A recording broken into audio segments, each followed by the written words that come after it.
Bismillahirrahmanirrahim. Assalamualaikum warahmatullahi wabarakatuh. Perkenalkan, saya Ripal Saputra dari kelas BSI A1. Di sini saya akan membacakan sebuah cerpen yang berjudul Hujan untuk Ayu karya Eri Isnaini. Pembacaan cerpen ini bertujuan untuk memenuhi salah satu tugas apresiasi kajian prosa yang diampu oleh Bapak Eri Isnaini MU. Baik, langsung saja. Selamat menikmati. Kau masih merokok, Sat? Jangan kau sakiti dirimu sendiri. Kesehatan itu penting. Bukankah kau sudah berjanji untuk berhenti merokok? Jangan-jangan kau pun masih tidur larut malam ya? Kasihani badanmu, sayangi hidupmu. Sudahlah, hidup normal saja. Serentetan pertanyaan tidak juga membuat Satria menjawab. Dia bingung, lidahnya keruh. Dia sangat mencintai kekasihnya. Dia akan berbuat apa saja untuk perempuan yang menyukai hujan itu. Dia sangat mencintainya. Cintanya tanpa syarat apapun tulus. Tetapi melarangnya merokok sangat keterlaluan juga. Pasalnya, dia dan rokok sudah menjadi sepasang kekasih jauh sebelum dia mengenal Ayu, perempuan yang dilahirkan hujan. Seperti biasa, percakapan mereka didominasi dengan diam. Hanya diamlah bahasa cinta mereka. Sepertinya, cinta tidak harus diungkapkan dengan kata-kata. Cukuplah perasaan dan hati yang bercakap-cakap dengan penuh rasa mengerti. Dan hujan, itu adalah tanda cinta mereka. Ayu, perempuan yang dilahirkan hujan, dan Satria adalah isyarat tentang hujan itu. Satria kini merasa sendiri ketika kemarau yang sudah berbulan itu melenyapkan Ayu. Perempuan itu kini menjadi hujan seutuhnya. Dia dibawa udara menjadi uap air, melayang dan kekal bersama awan dalam komposisi yang sempurna. Dia akan diturunkan dimanapun yang dia mau. Dia akan menjadi apapun. Dia akan menjadi titik gerimis, menjadi hujan deras, menjadi putih salju, bahkan menjadi hujan petir dan angin.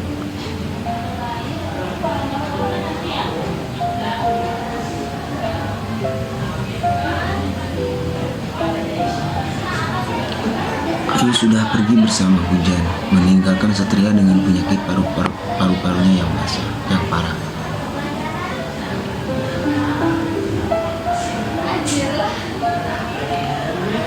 Bulan ini Satria menunggu hujan. Dia ingin bertemu dengan Ayu, tetapi ini bulan Juli. Katanya tidak akan ada hujan turun. Benarkah? Satria kecewa. Dia berharap bertemu Ayu dengan biang mala yang indah. Barangkali Ayu sudah lupa dengan dirinya, pikir Satria. Kekasihnya, kesatrianya, Ramanya, Pandawanya, Prana Citranya, Romeonya, isyarat hujannya. Satria makin terhenyak dengan kekecewaan itu. Dia akan berusaha menemui Ayu dengan cara apapun. Warga desa Cisupa sudah menganggap Satria gila, tidak waras. Harusnya dia dipasung supaya tidak menakuti anak-anak desa, kata orang-orang desa. Ibu Satria selalu menasihati anak semata wayangnya kalau Ayu bukanlah anak dari sang hujan. Ayu manusia biasa, dia tidak berubah menjadi titik air. Ayu seorang perempuan desa yang lugu, dia sudah meninggal. Ayahnya sering memarahi anaknya itu karena sering bertingkah sangat aneh ketika hujan turun. Dia akan beralih menjemput hujan dengan senangnya. Bahkan, tidak jarang dia telanjang. Dia tersenyum, dia tertawa, kemudian dia menangis. Semuanya hanya dalam hujan. Di luar suasana hujan, dia akan kembali normal. Sama halnya dengan orang lain, hidup biasa, menjadi sarjana lulusan Fakultas Hukum yang cerdas. Tutur katanya santun, logikanya sangat prima, walaupun tubuhnya sangat kurus karena mengobati penyakit paru-paru. Tapi Satria tetaplah kesatria dengan segala pribadinya yang tidak dimengerti bagi keluarga dan warga desa Cisupa. Dia tidak hanya kesatria, tetapi pahlawan. Pernah dalam satu kasus sengketa tanah, Satria berdiri paling depan menghadapi para pejabat tanah yang arogan. Satria membela warga Cisupa. Dia menjadi kesatria dengan penyakit paru-paru. Satria adalah teladan bagi anak-anak desa yang hanya mengenal sawah dan sungai. Pendidikan yang tinggi bagi anak-anak desa Cisupa yang hanya bersekolah sampai tingkat SMP. Itu sudahlah cukup. Maka, ketika Satria mendapat gelar sarjana hukum, sontak ia menjadi idola baru, penyelamat desa. Dia pahlawan. Satria menyadari bahwa dia adalah kebanggaan warga desa. Pernah dalam suatu rapat sepuh desa Cisupa, Satria didapuk menjadi pemuda paling berhasil.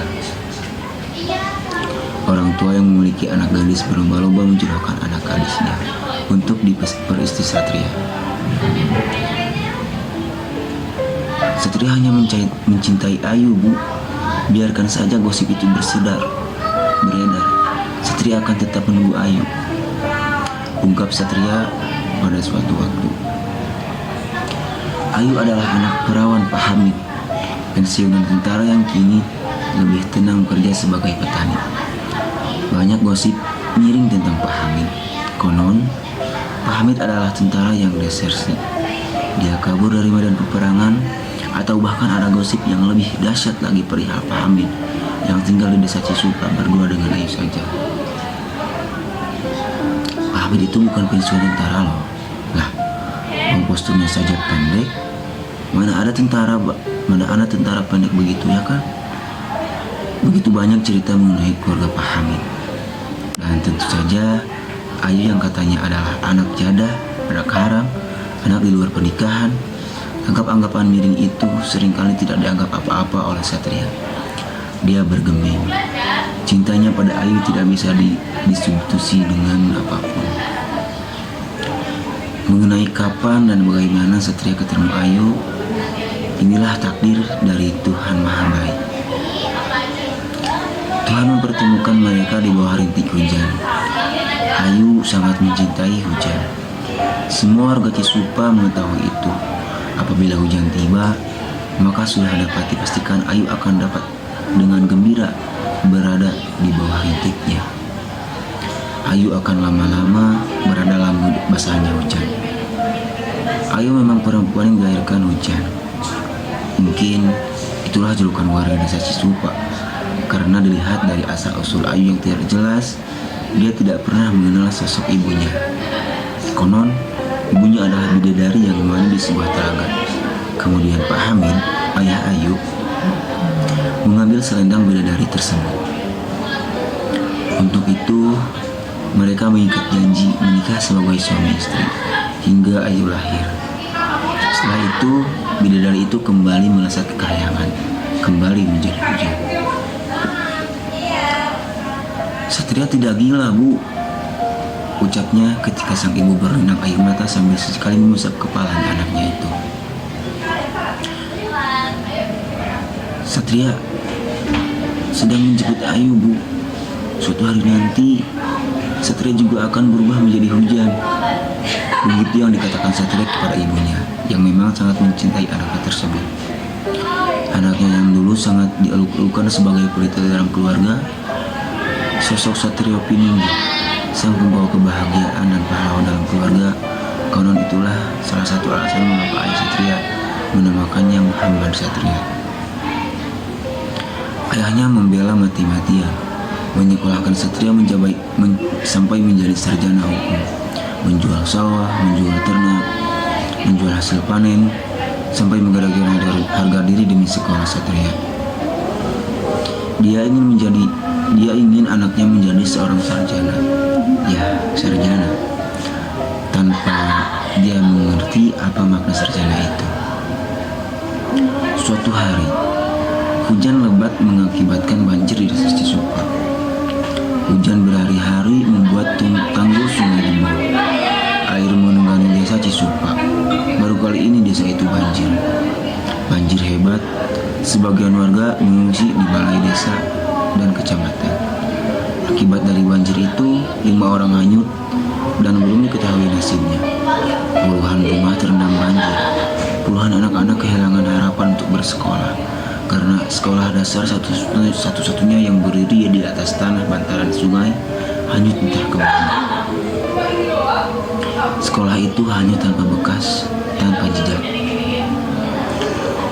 Semua warga desa sangat sedih atas tragedi jebolnya tanggul yang mengakibatkan banjir tersebut.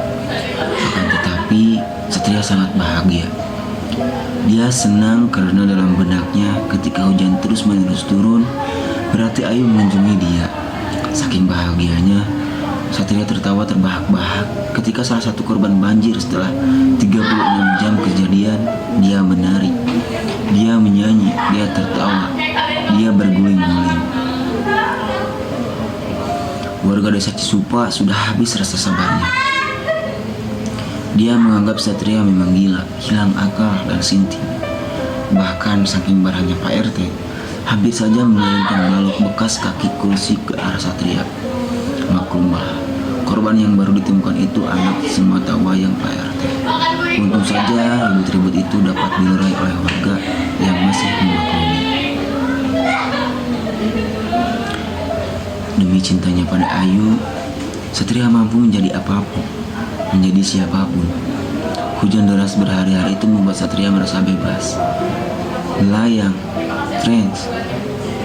Hujan itu membentuk bayangan biang lala yang begitu menariknya, begitu berwarnanya, begitu mengesankannya. Di dalam hujan tersebut, Satria sungguh melihat Ayu. Ayu turun dengan gaun berwarna ungu.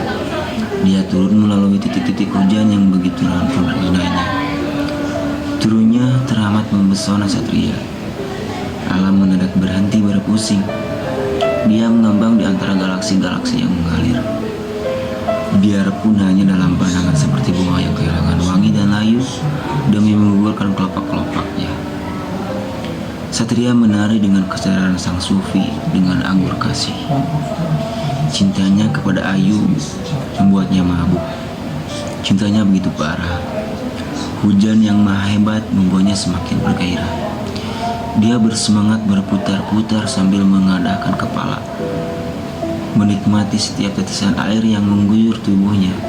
Dia kuyup, dia orgasme. Hujan reda. Satria merasakan kepalanya begitu pusing. Kedua matanya berkunang-kunang. Sayup-sayup terdengar suara ibunya. Parau memanggil-manggil namanya. Badannya begitu lemah. Tenggorokannya tercekat. Sulit menjawab panggilan ibunya. Di sekeliling, dia melihat biang lala yang indah dan terlihat Ayu turun dengan gaun berwarna ungu. Dia tersenyum. Sepersekian detik Satria merasakan semua mendadak menjadi gelap. Gelap segelap-gelapnya. Diiringi tangis ibu Satria, warga desa Cisupa merelakan kepergian korban jebolnya tanggul yang belum ditemukan dari banjir 7 hari yang lalu itu. Jadilah hujan itu, nak. Berikanlah hujan itu untuk Ayu, ucap ibu Satria di tengah tangisnya. Bandung, 2 Juli 2024.